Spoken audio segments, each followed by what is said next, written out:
今继续要来讲的是今年的年初，新冠病毒的疫情严重，翠安国家队齐心合力增加产量，全台湾总动员，参这个国防部拢派人轮班来帮忙。想袂到有军人监守自盗，趁这个机会偷摕医疗用的翠安高达6000片这么啊多。检调发动着搜索约谈，涉案的中校甲上士所犯的是贪污罪，轻者10年的有期徒刑，重者可能都要面临无期徒刑。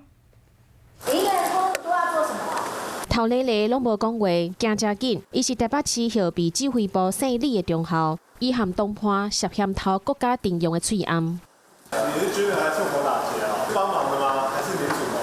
同款无讲话是市长的上司，和中校伫年初时阵去用调派到新北市的工厂服务，负责监督医用的翠安的生产线。无想到讲2个人到遐搬枪，甚至是偷走1箱的翠安，拢总是6000片。迄个时阵，政府早就宣布停用全国所有产线的医用翠安，中校和上司涉嫌违反贪污治罪条例，上轻关10年，上重可能是无期徒刑。